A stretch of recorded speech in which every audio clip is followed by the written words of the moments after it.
Good morning, everyone. I'm Ashley Abrams, Chair of the CAR Professional Development Committee, and I welcome you to our November Latte and Learn. This session is focused on school superintendents, and our facilitator is Emily Dooley with Ness Realty Group. So, Emily, I will now hand over the session to you. Am on mute. Here we go. So good morning and welcome everyone. We're going to go ahead and get started. We have six counties within our footprint, but we are going to hear from three of them today. And a year from now, we get to hear from the other three. An hour is probably not long enough to even cover the three that we have today, but we're going to do our best. So starting off, I get to introduce Fluvanna County Superintendent, Dr. Peter Gretz. He has a long history in Virginia education as a teacher, a principal, and now as superintendent. So Dr. Gretz, I'm going to hand it over to you to share your presentation with our group. Thank you so much, Emily, and good morning, everybody. It's wonderful to be with you. Thanks for inviting me. As I shared with Teresa, I grew up in a home with a mother who was a full-time realtor, a very successful one in Richmond, and I have a great appreciation for the work that you do to serve your clients. And I know that it happens 24/7, so that's a big investment on your part.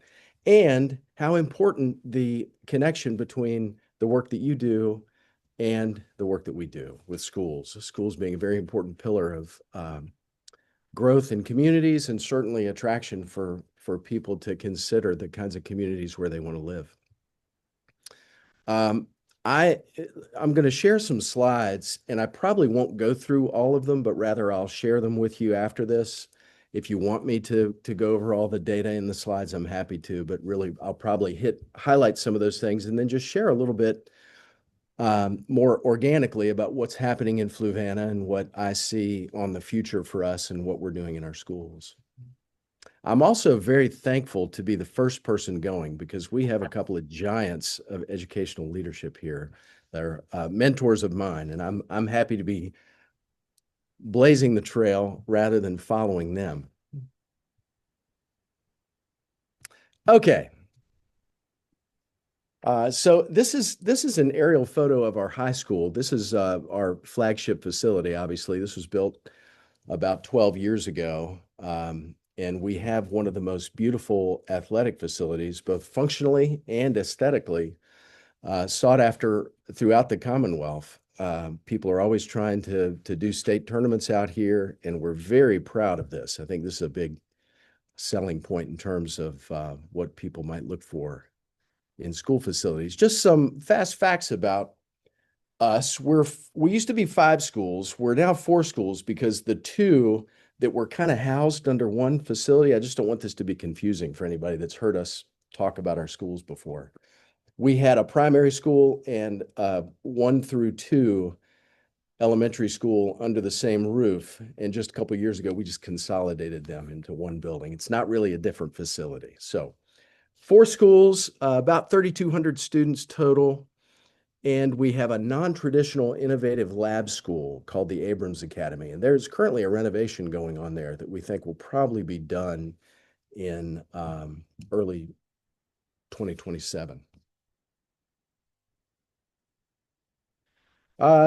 Student demographics, you can see I wouldn't call Fluvanna a very racially diverse community in terms of our student demographics. We've got about 15% Black, a little under 70% white, 8% Hispanic, just under 40% economically disadvantaged students and families. We're about to graduate our largest class of students is just under 300 graduates. So we're usually around 250 to 280 in terms of each graduating class. You can see where our folks are currently planning to go in terms of what they're doing next year, about a 60-40 split between advanced and standard diplomas.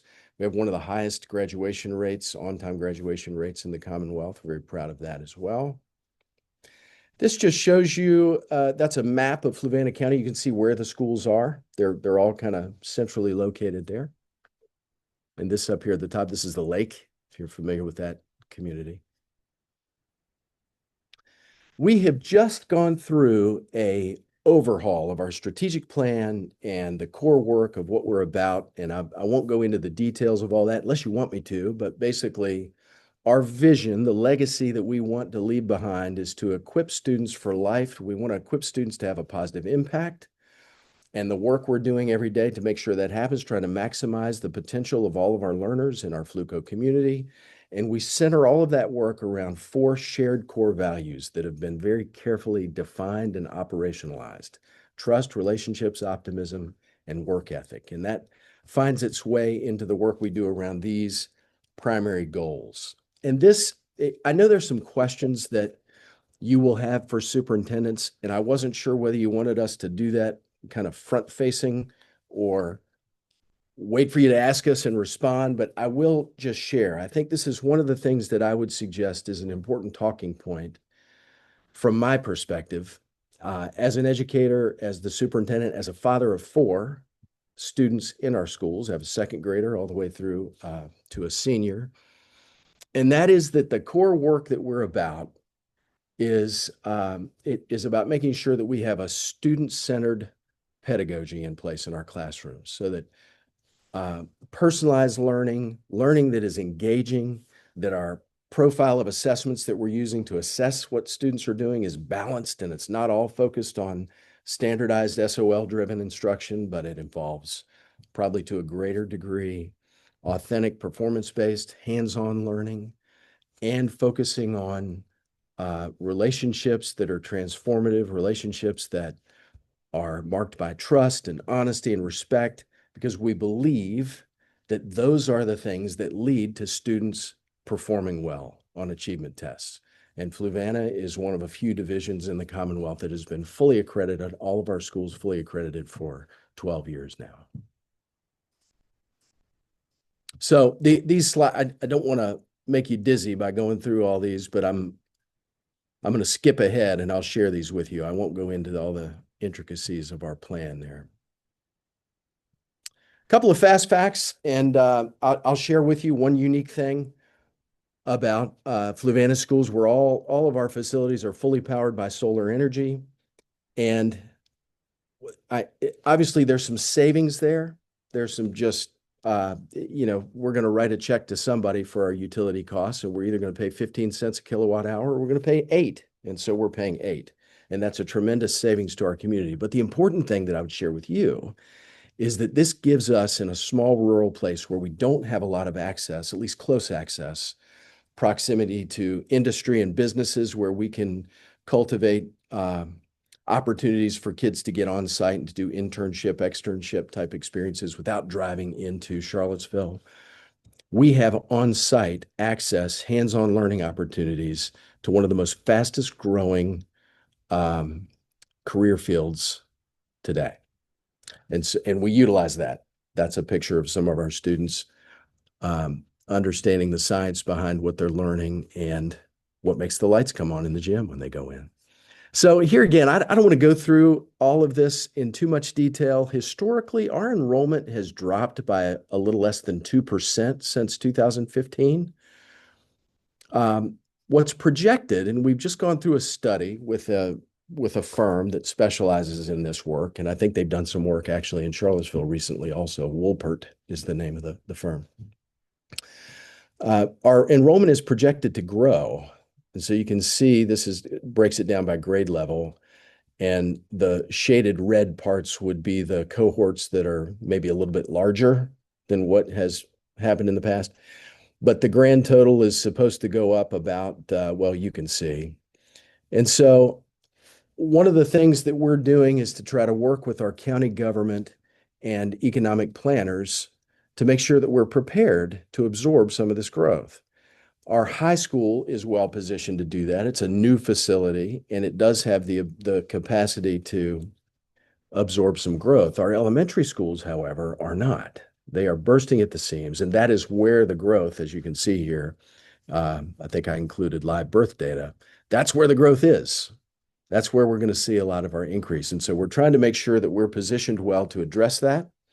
As you all know, it takes a long time to build a new school, and it takes a long time to to renovate schools and to put additions on schools. It even takes a long time to get trailers behind schools. And we don't want to be scrambling to address growth. The other data in here that I'll share with you that might be of interest to you, and I'll just pass it on. This is about some of the recent residential development in our community.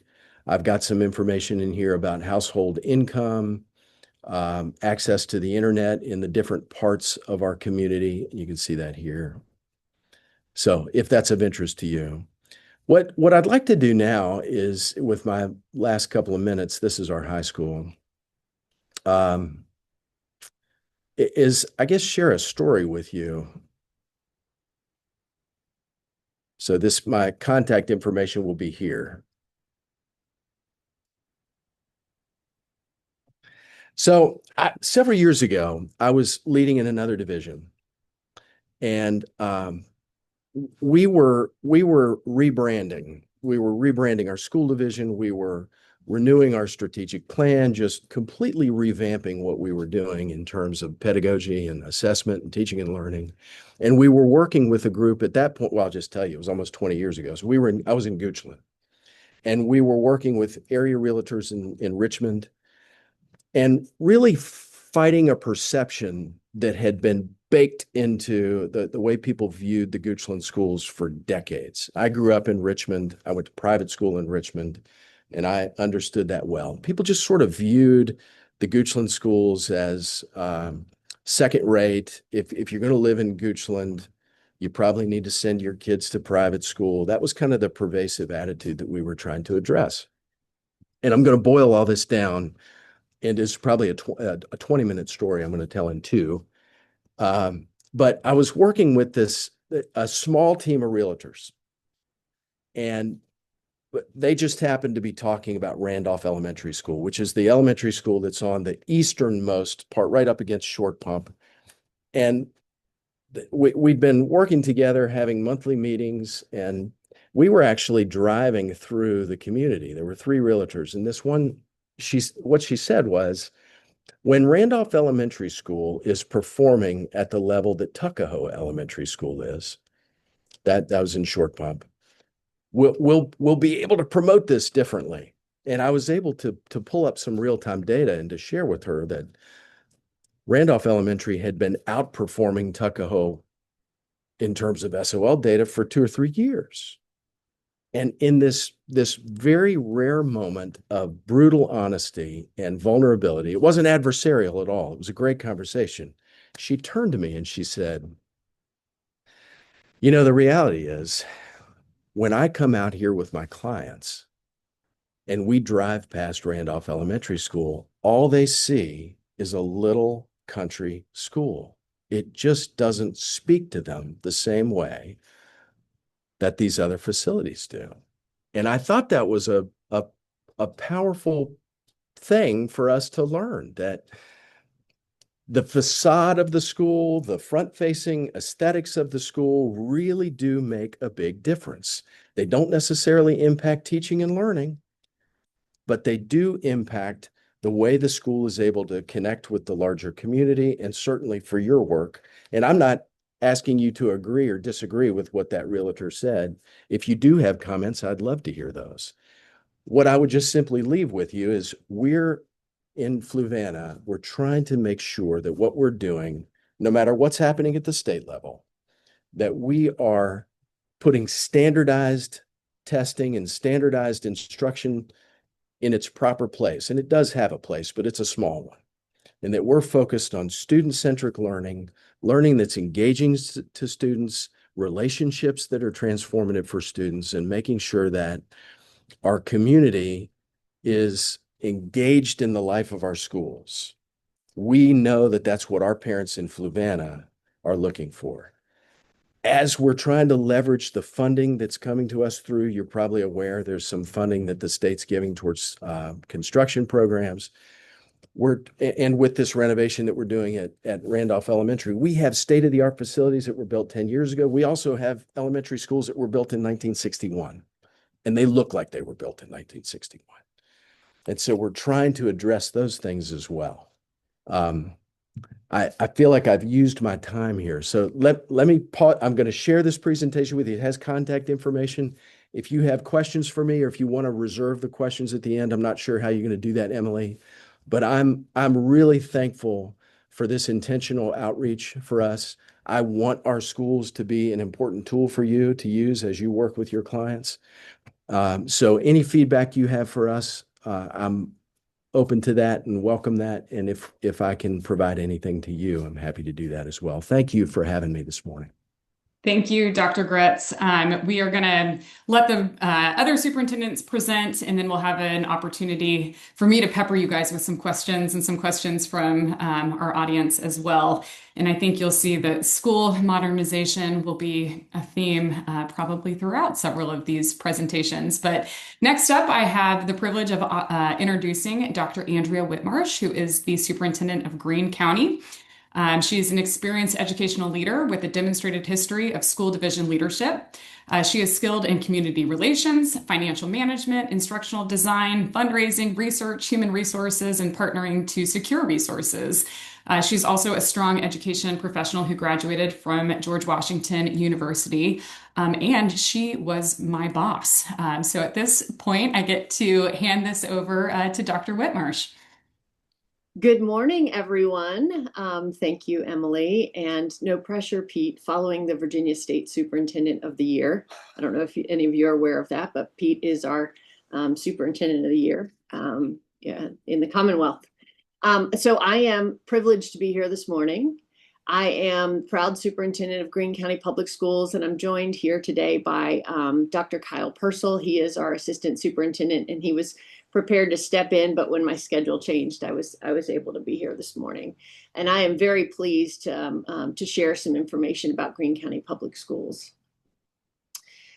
So we operate everything by our strategic plan, Impact 2027, with our vision of empowering our community's children for lifelong success and engaging students through learning that is innovative, personalized, and relevant. We have 6 buildings. We have Emily's former home, Nathaniel Greene Primary School and Nathaniel Greene Elementary School. Next to it, primary school is a pre-K2 building.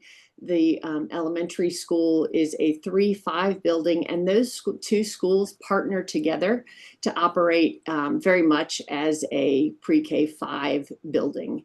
We do have 4 schools on one campus, and those are 2 of them. Our other elementary school is Ruckersville Elementary, which is a K5 building. It's just 6 miles from the main campus. Located on Route 33. That is our newest building, constructed in 1998. That is the building that is growing the most too, and I'll share a little bit about enrollment. The other 2 schools that are on our Standardsville campus are our middle school and our high school. You'll see those on the left and on the right. And then we are very fortunate to have a technical education center that is just for Greene County, that is also located on Route 33. In 2010, we did a renovation, and I didn't show that here, but we did a renovation of our athletic facilities. So we do have some beautiful athletic facilities on our Standardsville campus. In 2015, we embarked on a facility study to study all of our buildings and capacities and look at where we're going, because at the time we were really growing. Out of that, we did a renovation. Out of that, we did a renovation to our Standardsville campus. And so our middle school and our high school had total renovations, and we reopened those in 2019. What we found in our facilities study was that in the elementary schools, we had plenty of common spaces and not enough classrooms for when we grow in the future. At the high schools, it was all about common space. High school and middle school, it was all about common spaces. So you would see beautiful renovations to our cafeterias, media centers, and the like. So we're very fortunate for that. We also have 2 new spaces. So the Academy is our alternative education space that is located also on the Standardsville campus adjacent to the high school. And just this school year, we opened an addition to our Technical Education Center, where we house manufacturing, agriculture, cybersecurity, HVAC, welding, in new spaces there. We operate on core values, and I'll go into each of those. A culture of excellence, this is all about how we're performing in our schools. We want to ensure all of our students have experiences that prepare them to excel in our world today. Safe, supporting, and caring schools, which is not only the physical safety, but also the emotional and mental health needs of our students, which has been a focus. We believe in responsible stewardship of our resources. Our community has invested greatly in our schools, and we appreciate that, and we want to honor that through excellent, efficient use of our resources.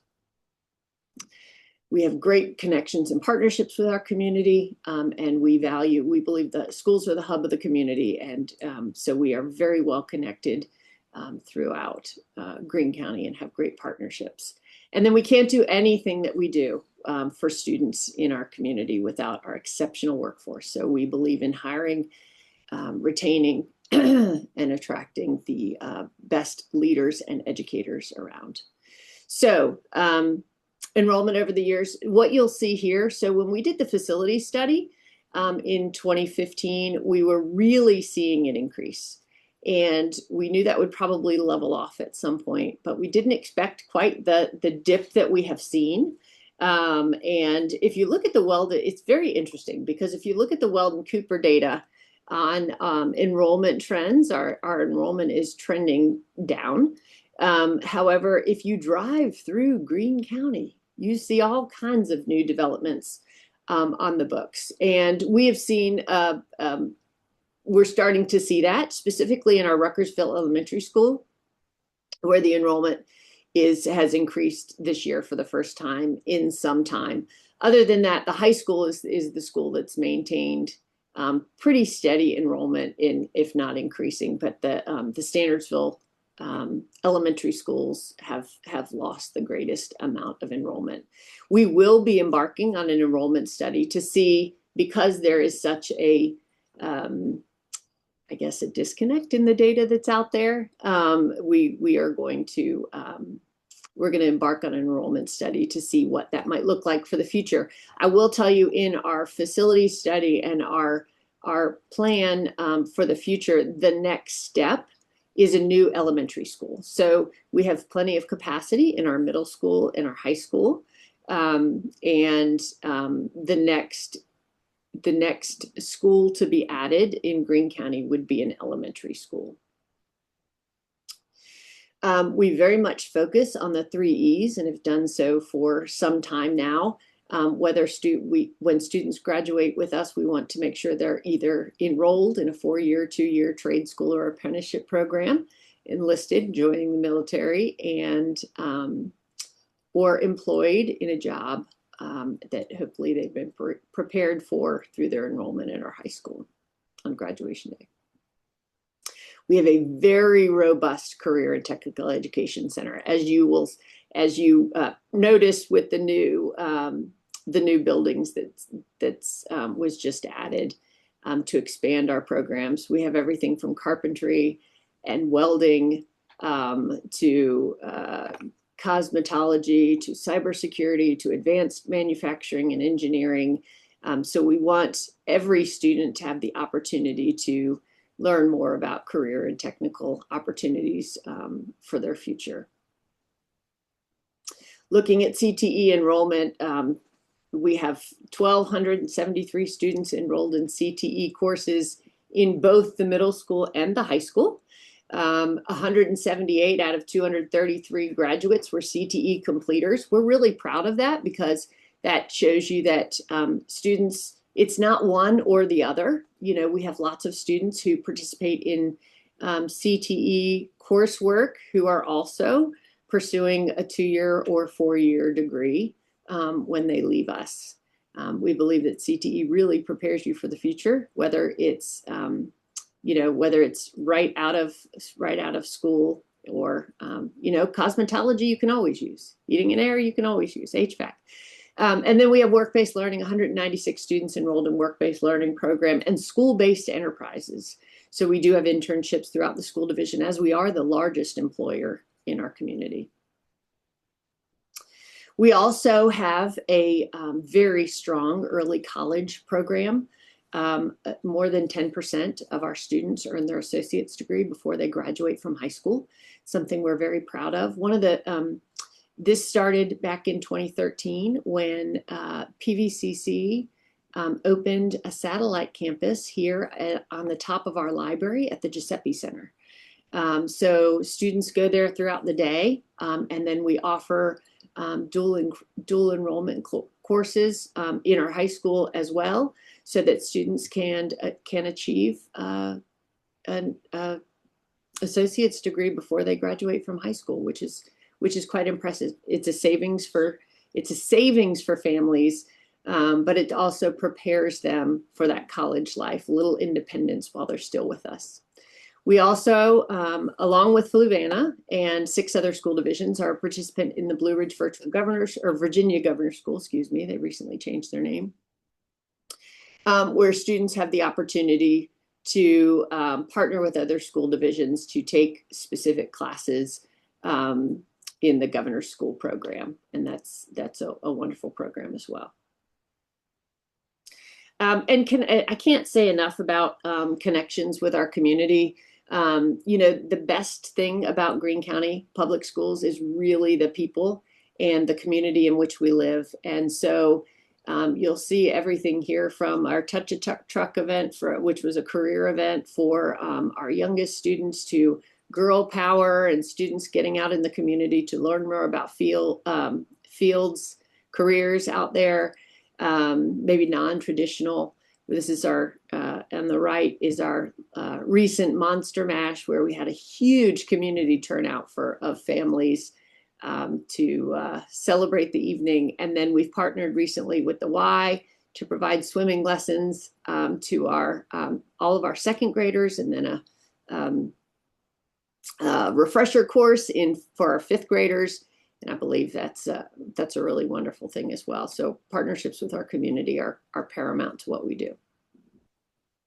So I also welcome any questions when we get there. Thank you very much for joining us today. I would also say I would welcome doing a tour in person at any point if that's something that you wanted to organize. Happy to do so. Awesome. Thank you, Dr. Whitmarsh. Our last superintendent, before we get to our question opportunity, is Dr. Matt Haas, who's Albemarle County's school superintendent. He has served as superintendent since 2018 and is focused on advancing the division's strategic goals, including expanding learning opportunities, among many others. So Dr. Haas, I will hand it over to you.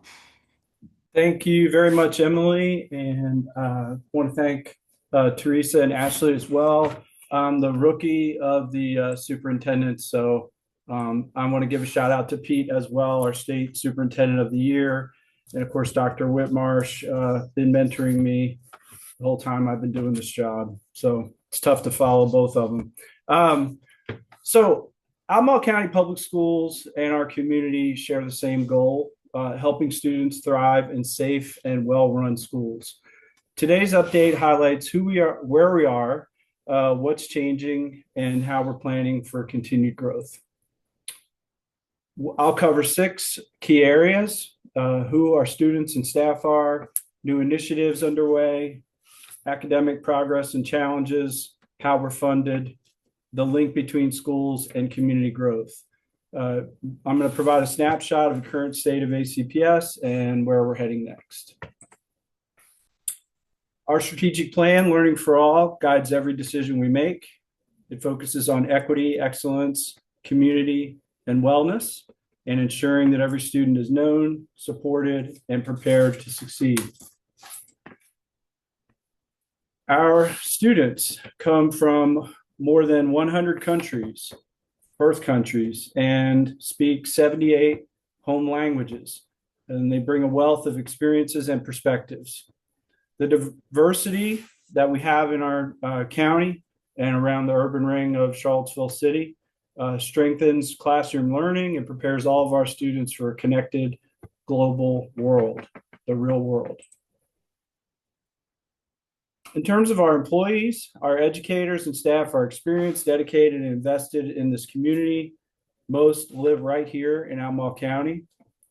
Their professionalism and stability build trust with families and provide students with consistent, high-quality instruction and support. Just a quick slide on our facilities. 24 schools. We got 15 elementary schools, 5 comprehensive middle schools, 3 comprehensive high schools, a charter school, and then 5 specialty centers and programs. In the fall of 2026, we will be opening 2 new schools, Mountain View Upper Elementary School and our Albemarle Career Exploration Academy at Lambs Lane campus. And these represent strategic long-term planning. These projects address enrollment growth while providing modern, flexible spaces that support collaboration, hands-on learning. And of course, those are renderings, not the facilities as they are under construction right now. Scholar Studios is something we've been working on for the past couple of years and will be moving full bore next year. They create a new framework for high school learning, connecting coursework to career and life pathways. Students can explore themed areas like engineering, health, entrepreneurship, and the arts, linking their passions to post-secondary opportunities. And so, for example, future members of CAR may be in our venture studio next year, which is entrepreneurship, business, and innovation. We're introducing, last year we introduced new reading curriculum. This year we brought on new math curriculum, grounded in the science of learning and aligned with Virginia standards. At the same time, we strengthened building safety through improved visitor management, screening, and resource officer coverage, keeping the focus on teaching and learning. Some broader safety initiatives that we've worked on with Albemarle County local government and law enforcement are improving student safety beyond our campuses. School zone and bus stop cameras help reduce speeding and illegal passing, protecting students when they're most at risk. In terms of, I guess, challenges, but also opportunities for success, Virginia's accountability system is changing with tougher standards and new graduation criteria.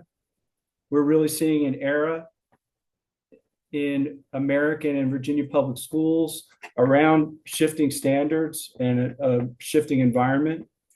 However, we're maintaining our focus on student growth, readiness, and well-being to ensure progress under these evolving expectations. Our graduation rates remain strong. More students are earning college credits, and absenteeism for ACPS has been trending down. These results reflect persistent work by students, staff, and families across all of our schools. In terms of funding realities, Virginia's funding formula doesn't fully reflect Albemarle's local costs, especially for staffing and facilities. Local investments continue to be critical to sustaining high-quality programs and planning responsibly for the future.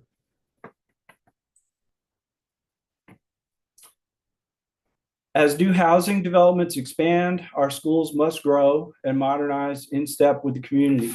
This alignment ensures that schools remain central to the neighborhood, vitality, and family life. Modern, energy-efficient schools enhance neighborhoods, support property values, and attract families. When we invest in education, we strengthen the foundation for Albemarle's long-term economic and community well-being. Population and housing growth across Albemarle County will continue to influence where and how schools expand. Collaboration among school leaders, planners, and realtors helps align new development with long-term educational capacity. Keeping families and home buyers informed about school projects ensures confidence in both our schools and our neighborhoods. In closing, strong public schools are the foundation of a thriving community, foundation of a thriving democracy.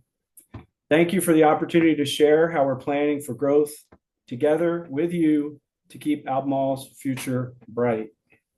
Thank you. And I will stop sharing. Thank you, Dr. Haas. Oh, yep. So thank you to our three superintendents for those presentations. We're now going to launch into a couple of questions. I sent you all a few that we'll start off with. And then for those who are participating by Zoom, if you have questions, put them into the chat and we'll try to get to as many as we can. But the first thing I wanted to pose to our superintendents is, as realtors, we are often asked by families about schools. So many families make their decisions about where they live based on the schools that they will send their kids to. So to the three of you, and Dr. Purcell, if you want to chime in as well, what resources would you suggest that we share with families as they're investigating schools? Beyond, standardized test scores, things that they might find on the Department of Education website. How can they best learn about your schools? I can start. So, I would always encourage anyone to do any of their research and to learn more about Greene County Public Schools. I would say, go to our website, go to our social media presence as well. But I would really say reach out to the school and come see, right? Because you get a feel when you walk into a school building. And so if someone's, really interested and if the school is going to make or break or influence the decision in some way, I would encourage them to come to our schools because I think there's lots of things that you can read online. But I think it is something else to come into a school. I would also say there are, to ask a friend, ask around, because I think you get different opinions when you talk to people than if you just read things online. So I think word of mouth is important, but I would always encourage people to reach out to individual buildings and go for a tour. We welcome that at any point. I could not agree more with that. I think that is so important. And, all of us put as much front-facing material as we can. There, videos that we put of things going on in our schools. Some of us produce maybe, specific documents related to, there's one that we're doing here where we're just sort of producing what might be almost like a quarterly report type document. But I would be interested to hear from you all, maybe not now because I know you want to hear from us, but what is the most helpful thing for you guys? I mentioned my experience in Goochland, and we're replicating a little bit now of what we did there, because Goochland, you might know now, is the #1 ranked school division in the metro Richmond area. And it took a long time to flip that. And now if you go on School Digger and some of those things, I hate those sites, by the way. I mean, they're really driven by SOL scores, and the extent to which your clients would, use SOL data to drive where they're going, I think is about the same as using doctors taking someone's temperature to find a brain surgeon. It might matter, but it only matters a little bit. And I do think you get the most authentic view if you're able to come tour the school, meet the principal, see what it feels like to walk down the hall. And I know that takes time. So I didn't mean to take that much time, Matt. Dr. Haas, any additional thoughts on? Nope, I gave it a thumbs up. We're all good. I agree. Very good. And I guess to the three of you, so I think we're sensitive of, not taking up educators' time, principals' time, would they be receptive to calls from families? Who would they be asking to speak with? Is it the secretary or a counselor, or who would they be directed to? They would just call. I'm going to speak for all three of us. Just call the school, talk to the office staff, and I know I speak for all the school systems that principals enjoy showing off their schools and all the cool kids that go there and their staff. So very welcome to that. Thank you all for that perspective. I know some of my Nest colleagues here have heard me preach to the gospel of how much I dislike, goodschools.com and all those different rating systems. So I appreciate you guys sharing some ways that prospective purchasers can kind of dig a little bit deeper and get beyond that. Housing affordability is a big area of focus for our association. You may have heard of our recently founded CAR Foundation, which is focused on expanding affordable housing resources in our community.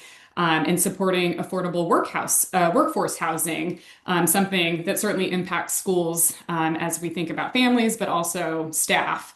And so if you guys can speak to how you are seeing housing challenges, housing affordability challenges show up in your division, and what kinds of partnerships might be helpful to you. I'll just go first since my colleagues did last time. But housing affordability is a major issue in our school system, but I also think it's a problem everywhere. We have just about 500 students who, under the McKinney-Vento homeless education law, qualify as homeless in transient.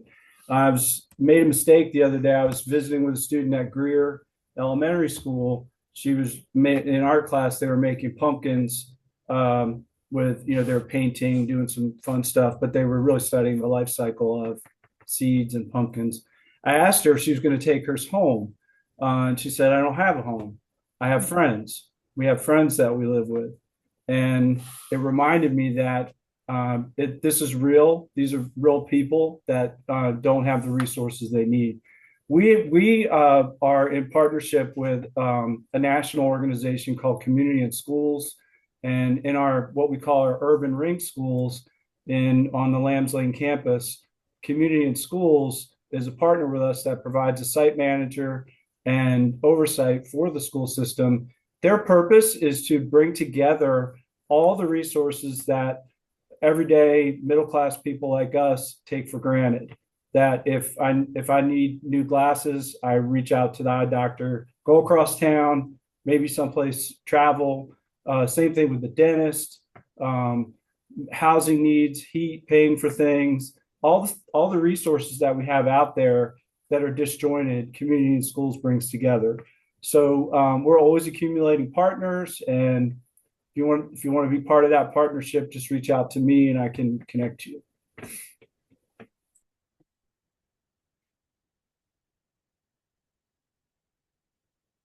guess Dr. Gretz or Dr. Whitmarsh, go ahead. I was just going to say, I think housing affordability is an issue everywhere. One of the areas we're really seeing it is with staff. We struggle to find staff has a hard time finding affordable housing in our community as the prices continue to rise. I welcome any thoughts, ideas, or perspectives on that. Both for our families as well as for our exceptional workforce.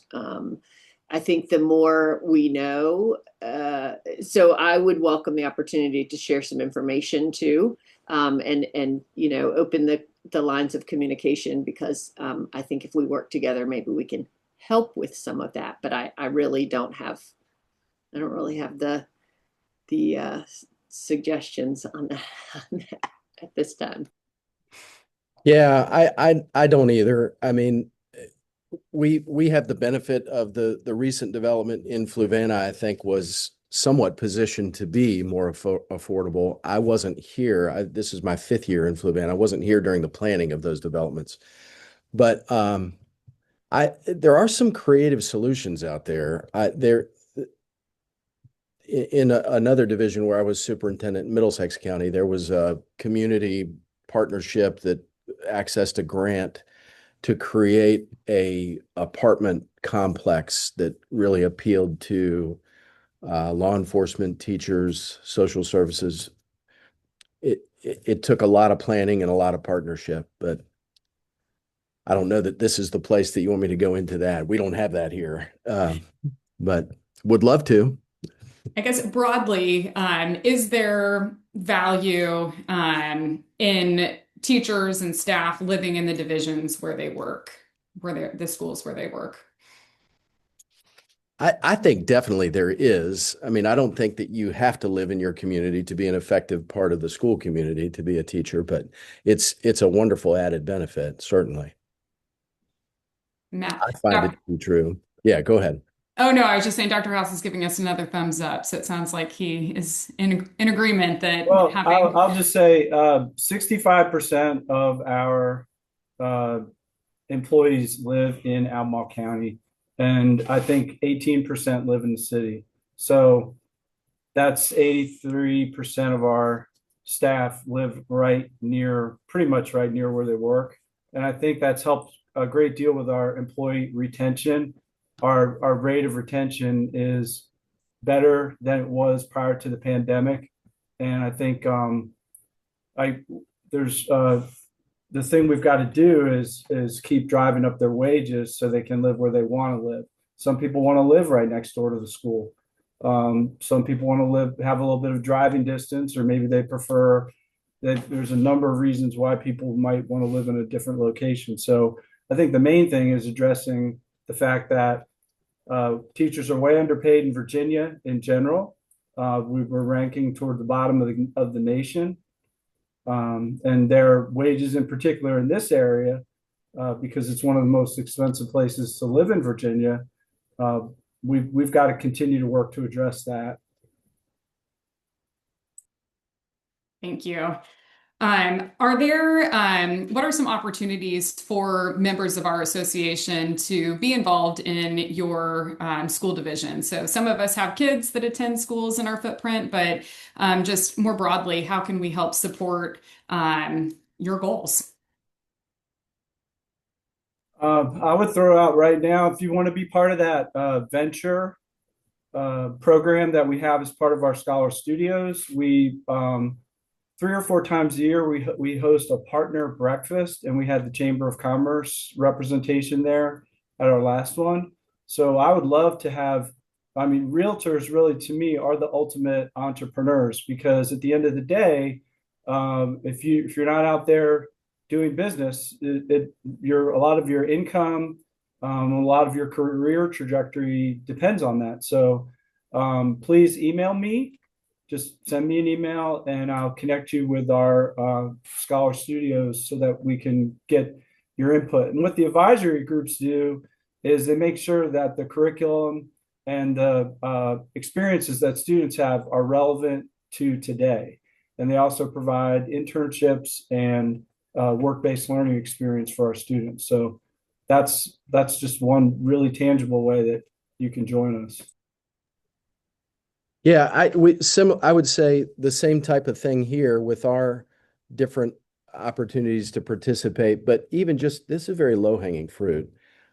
If we could just hear from people, the extent to which what are you hearing as realtors from your families? What are the general impressions that they have about schools? What are the things that through your conversations you're learning that they are interested in terms of schools? What misperceptions are out there? I think there are a ton of misperceptions that are being leveraged and propagated all over the place. And what are they? But the challenging work, I know as a superintendent and as a parent of students, I know what I think good schools should look like, and I know what I want.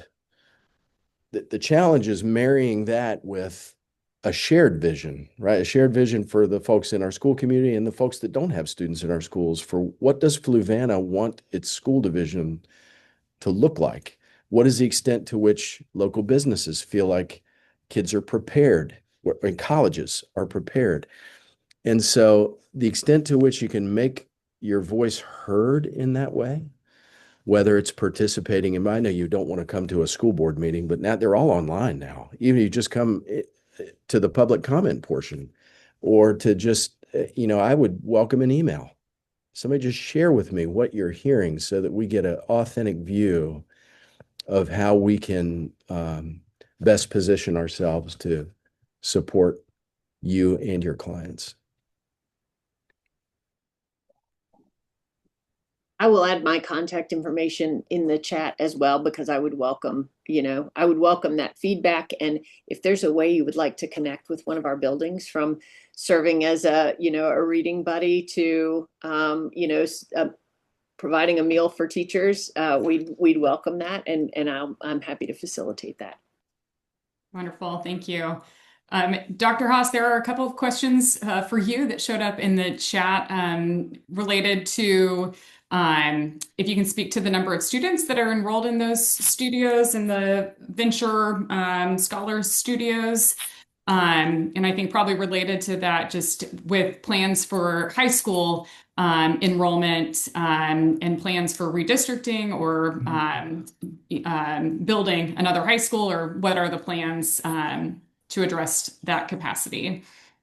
So I'll try to be succinct, and then if someone wants to email me and follow up, that would be great. So again, I'll just try to be succinct, but our enrollment, while we're generally projected to continue growing based on the county growing, it's harder than ever really to put a pin down and say next year the enrollment's going to be this. We usually hit about 1%. We come within 1%, either up or down. But what happens is we get swings at individual schools. So that's when people generally feel the heat of it. Our high school enrollment we've been over capacity with Albemarle High School for probably since it opened its doors in 1953. I was principal there for 5 years. We were over enrolled then. We continue to make additions to it. And then now the other two schools are creeping up. And so our board right now, in terms of they've had a recommendation from the Long Range Planning Advisory Committee, which is a board advisory committee that looks at all the enrollment trends and makes recommendations around facilities. If you tune into the board meeting Thursday night, a new high school is second now on the list of recommendations. So a new comprehensive high school. In the meantime, we'll be opening a 400 every other day. So it'll serve 800 students center right next to Albemarle High School on Lambs Lane campus. That will host a number of the Scholar Studios, and we are projecting that it will be nearly full based on that. But a number of them are already fairly full Scholar Studios that are coming from Albemarle High School. So it will help alleviate some of the capacity issues at Albemarle. In terms of enrollment with the Scholar Studios, I would say that our enrollment increases each year. I don't have the specific number, but we have 4,000 high school students, and our enrollment in those programs right now is, as of this year, is more than 10% of our high school students, and we're projected to grow again next year with those programs. So it's a growing program, and we will be continuing to resource those experiences for kids. But please, if you've got more questions and I can give you more specific data, please feel free to email me. Thank you. I think in our association, we hear a lot about development up the 29 North corridor. And so are, particularly aware of the impact that has both on Greene County and then also, the Albemarle County or the Albemarle High School feeder pattern. So thank you for that. And I know everybody's really interested in tuning into the school board meeting. So I'm sure maybe you'll have a few extra folks on Thursday. As our time comes to nearing an end, if maybe each of you can share an initiative that's in the works that you're particularly proud of or excited for as we head into kind of closing out the first semester. Dr. Gretz, maybe we'll start with you. Thank you, Emily. So let me just make sure I understand what you're teeing me up to say. Would you just tell me again what you're looking for? Just kind of a final opportunity to share Yeah. something that's happening in Fluvanna County, whether it's, an ongoing initiative or something new that you're excited about and would like us to know about. Yeah. Okay. Thank you. So I think, gosh, there's so much to choose from. Maybe I'll just say I've been here 5 years. For the last three of those, we have seen historic investments from the locality in schools financially. We've been able to give historic raises to our teachers, and that has shown me that even though things have been somewhat divided, obviously, for the past several years, as they are everywhere, we're able to unite everybody around a common vision for our schools. It's been very positive. We're getting ready to enter that season again where we start to create a narrative and to compel folks to evaluate needs for the future. And I'm looking forward to that. And I would say that maybe you would just want to tune in to see what we're able to do with the resources and with our unifying the community around the life of our schools. Thank you. Dr. Haas? I touched on it earlier, but we'll say again, the Scholar Studios program, we've been talking for decades about bringing academics and career technical education together and making secondary school more relevant for students and increasing their engagement. And I invite anyone that wants to learn more about it to please reach out to me. And especially if you want to be part of it, thank you. And I want to thank you all for this opportunity this morning. I've been looking forward to it since I got invited. Thank you. Thank you. And Dr. Whitmarsh, last but not least. All right. Yes, thank you everybody for being here today and allowing us to be a part of it. I would say I'm very excited about the opening of our expanded CTE spaces this year, and that was a big deal. But also, one of the things that we have been focused on is innovative learning. And so as we have seen the more prescriptive things coming from the state in terms of the science of reading and how we're learning and implementing high quality instructional materials, which is really important. We also can't lose sight of the fact that kids like learning that's engaging and fun. And so that really is our push, K-12, to try things that are different and innovative, which doesn't mean technology. It just means increasing that engagement so that not only students are enjoying their time in the classroom, but staff is as well. So that's something I'm very excited about this year. Absolutely. Well, thank you all for participating and joining us this morning.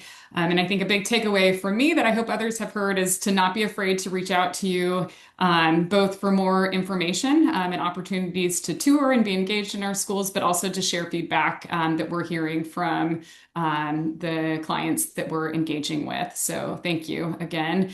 And Ashley, I'll send it back over to you to wrap us up. Yeah, thank you all so much. That was a great Latte and Learn, and I think we can all say that we learned so much. So Teresa, I will now hand the session over to you so that you can share some of our exciting upcoming CAR classes and events to look out for. Thank you. Okay, yeah, once again, thank you so much for participating. And like I said earlier, we will be having another one next year with the remaining counties that we did not get today. I think that having three at a time, this has been good. A lot of good information. So we will be putting together 2027. So I will be reaching out to you guys again. So thank you so much for attending. And if you don't want to stay on and see what we have coming up, please feel free to go ahead and leave since it is 10 o'clock. but I just wanted to share my screen and go over some of the things that's coming up at CAR so that people don't miss out.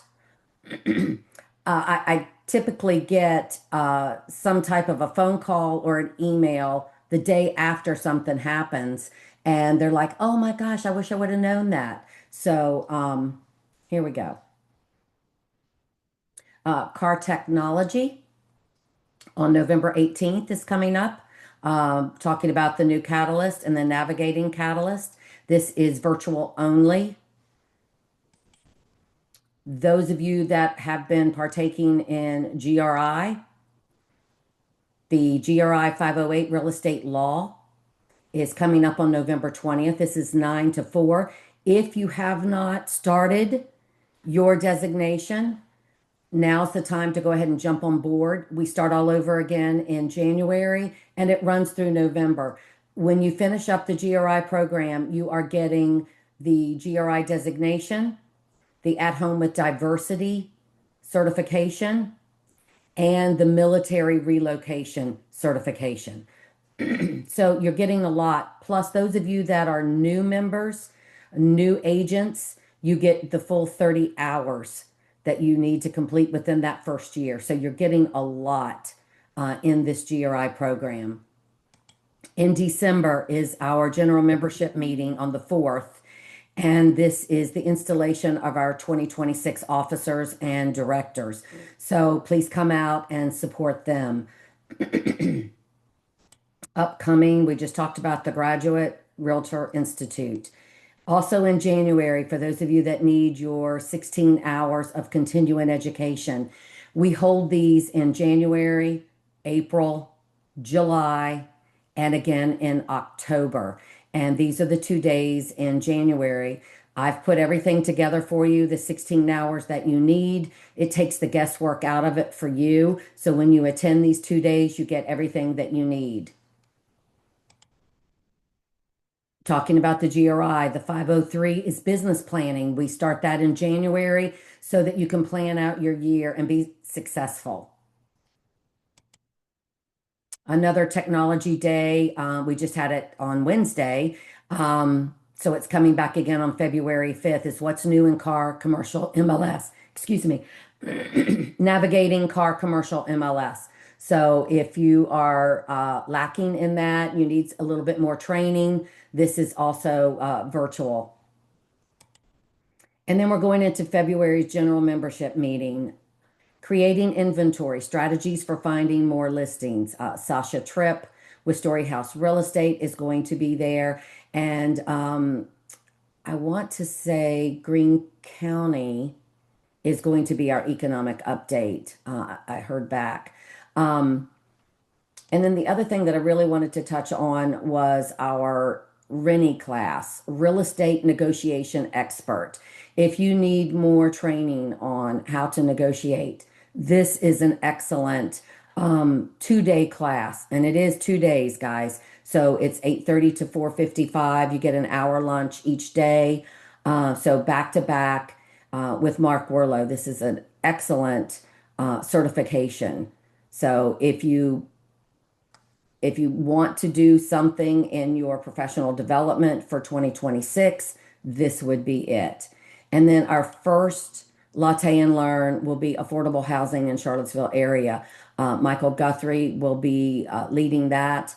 And once again, you know, he was there yesterday at the general membership meeting when we talked about the Car Foundation. So this was all great information. So if you missed any of that, he's going to talk a little bit more about it. So all of our stuff is on the website ready for you to take a look at. Go ahead and sign up for. Everything is there for you. There's more, but I won't keep you any longer. If you need any information about any of the upcoming, just give me a call or email me, education@car.com. I'm always available and ready to talk about education. Okay, guys. Thanks so much for attending, and we look forward to seeing you at the next one. Thank you. Okay. Bye-bye, guys.